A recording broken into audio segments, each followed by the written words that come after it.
শুভ সকাল বন্ধুরা, কেমন আছো তোমরা সবাই? আশা করি তোমরা সবাই বেশ ভালো আছো আর যে যেখানে আছো সকলেই সুস্থ আছো। আমার চ্যানেলে নতুন আরও একটা ভিডিওতে তোমাদের সকলকে জানাচ্ছি অনেক অনেক স্বাগত আর ভালোবাসা। আজকের দিনটা হচ্ছে শুক্রবার, ঘড়ির কাঁটাতে এখন সময় হয়েছে প্রায় সকাল ওই 9:30। আর আজকে তোমাদের সাথে অনেকটা দেরি করেই ব্লগটা শুরু করছি, প্রায় ওই যে 9:30 থেকে। রোজকারের মতো তো সকাল সকাল তোমাদের সাথে ওই যে সকালের কাজকর্ম নিয়েই ভিডিও শুরু করি।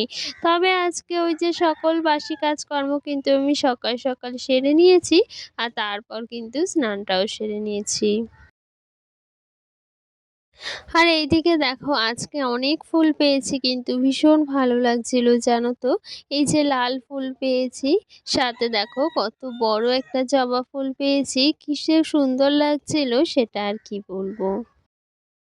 আর এই যে তোমাদের সাথে অনেকদিন পর কিন্তু পুজোর ভিডিও শেয়ার করছি তোমাদের সাথে, সেভাবে এই যে ঠাকুর পুজোর ব্লগটা দেখানো হয় না, তাই ভাবলাম অনেক দিন হয়ে গিয়েছে, ভাবলাম তোমাদের সাথে আজকে একটু পুজোর ভিডিও শেয়ার করি। আর এত সুন্দর সুন্দর ফুল ফুটেছে, সেটা দিয়ে ঠাকুর আসনটা সাজিয়েছি, কতই না ভালো লাগছে।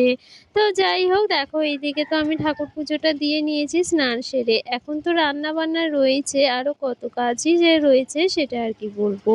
তো যাই হোক, চলো এইদিকে কাজটা তো সেরে নিয়েছি, এবার রান্না বান্নাগুলো করে নেব। আর সকাল সকাল কিন্তু মাছ নিয়ে এসেছি, সেটাও কিন্তু আমি ধুয়ে পরিষ্কার করে রেখেছি। আর এইদিকে দেখো আজকে ভাবছি একটু উনুনেই রান্না বসিয়ে দিই, তো দেখো এইদিকে না কাঠ রয়েছে কতগুলো। ভাবলাম যে এই যে বৃষ্টি হচ্ছে না বারবার, প্রতিদিনই কিন্তু বৃষ্টি টুকিটাকি হয়েই যাচ্ছে, আবার রোদও দিচ্ছে, তো সেক্ষেত্রে ভাবলাম যে কাঠগুলো ভিজে যাবে বেকার। তো ভাবলাম এই যে উনুনে রান্না করে নিই, তাতে কিন্তু বেশ ভালো হবে, কাঠগুলো শেষ হয়ে যাবে। আর এইদিকে দেখো মাছটা ভেজে নিচ্ছি, আর অনেকগুলো না কাঠ ছিল, ভাবলাম উনুনে রান্না করি, কারণ না বৃষ্টি হলে তখনই কাঠগুলো কোথায় রাখবো বলো, তো সে কারণে কিন্তু উনুনে রান্না করে নিচ্ছি। আর আস্তে আস্তে যখন শীত পড়ে যাবে, তখন না এই জায়গাটায় বসে রান্না করতে ভীষণ ভালো লাগে, ওই যে হালকা হালকা রোদ পড়ে, তখন কিন্তু বেশ ভালো লাগে জানো তো। তবে গরমকালে কিন্তু একদম ভালো লাগে না। তো যাই হোক, দেখো এই যে এখানে রুই মাছ নিয়ে এসেছি, আজকে আর কি রুই মাছই রাখা হয়েছে, বেশ অনেকদিন পর কিন্তু রুই মাছটা রাখা হয়েছে।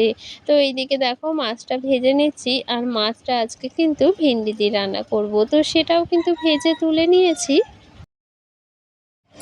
আর এইদিকে আজকে দেখো এই যে ভেন্ডি আলু দিয়ে মাছ তো রান্না করব, আর সাথে না ভাবছি একটু পুঁই শাক করবো, গাছের পুঁই শাক, সেটাই কিন্তু করব চিংড়ি মাছ দিয়ে। আর দেখো এখানে কুমড়ো দিয়েছি, আলু দিয়েছি, তাই দিয়ে কিন্তু একটু চচ্চড়ি করব। তবে পুঁই শাকটা খেতে যে কতটা ভালো হয়েছিল সেটা কি বলবো, অনেকটা টেস্টি হয়েছিল, খেতে ভীষণ ভালো লাগছিল। তো অনেকদিন পরই পুঁই শাকটা রান্না করা হলো, বেশ অনেকদিন কিন্তু রান্না করা হয়নি। তো দেখো এই যে পুঁই শাকের ঘন্টটা কিন্তু একদম হয়ে গিয়েছে, আর খেতেও বেশ ভালো হয়েছিল। তো যাই হোক, দেখো রান্না বান্না তোমাদের সাথে কথা বলতে বলতে কিন্তু আমার অনেকটাই হয়ে গিয়েছে। আর তারপরে না তোমাদের সাথে কোনো কিছুই শেয়ার করা হয়নি, বিকেলবেলা একটু কাজ ছিল, সেটাও গিয়েছিলাম এক জায়গায়, সেটা তোমাদেরকে আর দেখানো হয়নি। আর এইদিকে আমাদের গুবলু সোনার জন্য কিন্তু পুজোর নতুন জামা চলে এসেছে, দেখো ও জামাটা পরে কত খুশি হয়েছে। আর এই জামাটা পরে মা ওকে একটু হাঁটি হাঁটি দিচ্ছে, কত ভালো লাগছে দেখো, আর কত কিউট লাগছে। তো এই জামাটা কিন্তু বাড়ি এনে ওর জন্য ফিটিংস করতে হয়েছে, অনেকটা কিন্তু সমস্যা হয়েছিল ওকে পরাতে। আর এই যে পশু পাখিদের ভালোবাসা কিন্তু একদম নিঃস্বার্থ হয়, এই যে মানুষরা বেইমানি করলেও ওরা কিন্তু একদম বেইমানি করে না।